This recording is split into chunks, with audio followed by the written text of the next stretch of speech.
جب ہم گلگت بلتستان کا نام سنتے ہیں تو ذہن میں فوراً کیا خیال آتا ہے؟ اونچے اونچے پہاڑ، برف سے ڈھکی چوٹیاں، ہے نا؟ لیکن یہ کہانی کا صرف ایک حصہ ہے۔ یہ جگہ صرف پہاڑوں کا گھر نہیں۔ چلیں آج اس سفر میں ہم مل کر دیکھتے ہیں کہ اس کی اصلی پہچان کیا ہے، اس کا کلچر کیسا ہے اور یہ اتنا انوکھا کیوں ہے۔ ذرا تصور کریں، ایک ایسی جگہ جہاں دنیا کے سب سے بڑے، سب سے طاقتور پہاڑی سلسلے آپس میں ٹکرا رہے ہوں۔ یہ کوئی فلمی سین یا خواب نہیں ہے، یہ بالکل حقیقت ہے۔ یہ زمین کا وہ حصہ ہے جہاں تین دیو ہیکل سلسلے ہمالیہ، کراکورم اور ہندو کش ایک دوسرے سے آ کر ملتے ہیں، اور یہی وہ میٹنگ پوائنٹ ہے جو گلگت بلتستان کو پوری دنیا میں بے مثال بناتا ہے۔ ٹھیک ہے، تو اس زبردست علاقے کو ٹھیک سے سمجھنے کے لیے پہلے تھوڑا سا بیسکس دیکھ لیتے ہیں، تھوڑا سا جغرافیہ اور کچھ اہم حقائق۔ چلیں سب سے پہلے یہ دیکھتے ہیں کہ آخر یہ جگہ دنیا کے نقشے پر ہے کہاں۔ تو جیسا کہ دیکھا جا سکتا ہے، پاکستان کے بالکل شمال میں یہ علاقہ ایک تاج کی طرح چمک رہا ہے۔ یہ صرف اونچے پہاڑوں کا گھر نہیں ہے، بلکہ یہ دنیا کے سب سے بڑے پہاڑی سلسلوں کا میٹنگ پوائنٹ ہے، ایک جیتا جاگتا سانس لیتا ہوا جغرافیائی عجوبہ۔ اب اس کی جو اسٹریٹجک اہمیت ہے نا، وہ اس کے پڑوسیوں سے صاف ظاہر ہوتی ہے۔ دیکھیں، شمال میں چین ہے، مشرق میں بھارتی زیر انتظام کشمیر اور مغرب میں خیبر پختونخوا۔ تو ان سرحدوں کی وجہ سے یہ صرف ایک تجارتی مرکز یا چوراہا نہیں بنتا، بلکہ اس پورے خطے کی سیاست میں اس کا ایک اہم کردار ہے۔ اگر اس کے سائز کی بات کریں تو یہ تقریباً 72,000 مربع کلومیٹر پر پھیلا ہوا ہے، کافی بڑا علاقہ ہے، لیکن آبادی صرف 20 لاکھ کے آس پاس۔ اس کا مطلب صاف ہے، یہاں لوگ بہت کم ہیں اور قدرت کا راج ہے۔ اس کی وجہ بھی واضح ہے، یہ ایک مشکل پہاڑی علاقہ ہے جہاں ہر طرف قدرت کا حسن بکھرا پڑا ہے، اور اس پورے وسیع و عریض علاقے کا دل، اس کا مرکز، وہ ہے گلگت شہر۔ یہ صرف اس کا انتظامی دارالحکومت نہیں، بلکہ تجارت، ثقافت اور سیاحت سب کا مرکزی دروازہ ہے۔ سمجھ لیں، سارے راستے یہیں سے نکلتے ہیں۔ اب تھوڑا سا انتظامی معاملات کی بات کرتے ہیں۔ پورے علاقے کو 2 بڑے ڈویژنز میں تقسیم کیا گیا ہے، گلگت اور بلتستان، اور ان دونوں کی اپنی الگ انوکھی ثقافتی شناخت ہے۔ پھر ان 2 ڈویژنز کے نیچے کل 10 اضلاع ہیں جو اس پورے متنوع علاقے کا نظام چلاتے ہیں۔ ٹھیک ہے، تو بنیادی باتیں تو ہم نے سمجھ لیں، اب وقت ہے اصل چیز کا، اس جگہ کے اصل حسن کو دیکھنے کا۔ چلیں اب ان قدرتی شاہکاروں کی سیر کرتے ہیں جنہوں نے گلگت بلتستان کو پوری دنیا میں مشہور کر رکھا ہے۔ یہ جو نام ہے نا، کیٹو، نانگا پربت، گیشر برم، یہ صرف پہاڑوں کے نام نہیں ہیں، یہ تو کو پیمائی یعنی ماؤنٹینئرنگ کی دنیا کے لیجنڈز ہیں۔ سوچیں، دنیا کی چند سب سے اونچی چوٹیاں، اور وہ سب کی سب اسی ایک علاقے میں ہیں۔ اسی لیے تو دنیا بھر کے کو پیماؤں کے لیے یہ جگہ کسی مقدس مقام سے کم نہیں۔ 8,611 میٹر، یہ صرف ایک عدد نہیں ہے، یہ انسانی ہمت، عزم اور جذبے کی حد کا پیمانہ ہے۔ یہ ایک ایسا ہنسا ہے جسے چھونے کا خواب دنیا بھر کے بہادر لوگ دیکھتے ہیں۔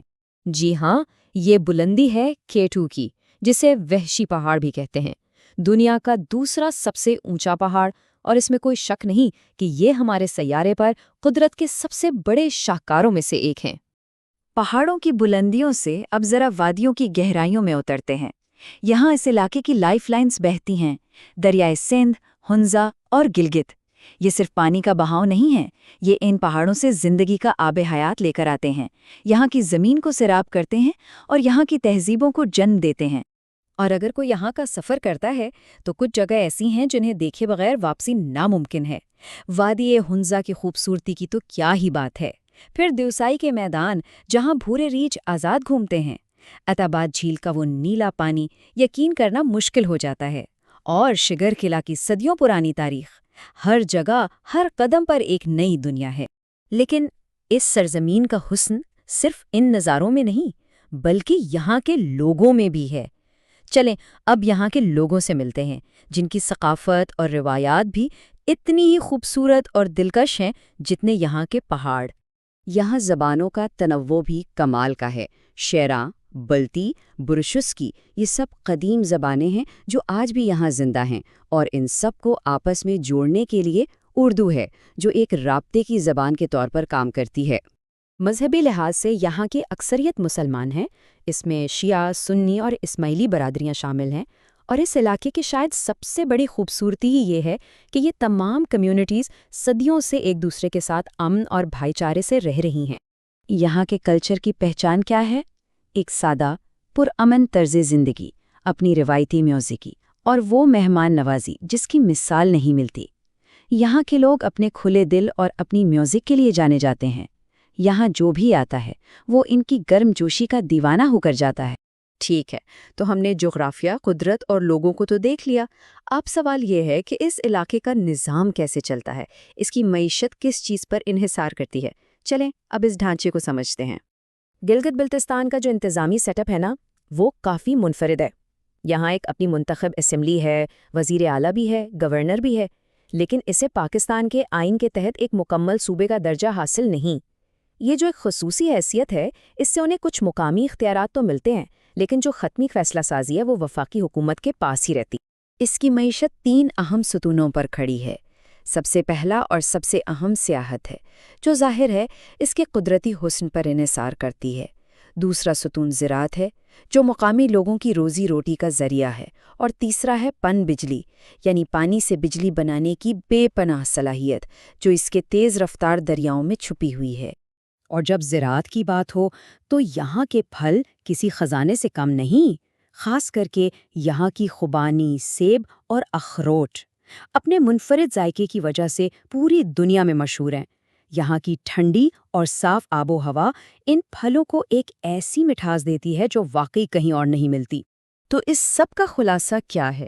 خلاصہ یہ ہے کہ گلگت بلتستان صرف پہاڑوں اور وادیوں کا نام نہیں ہے، یہ قدرتی حسن، بے شمار وسائل اور اسٹریٹجک اہمیت کا ایک ایسا سنگم ہے جو اسے نہ صرف پاکستان کے لیے بلکہ اس پورے خطے کے لیے بہت اہم بناتا ہے۔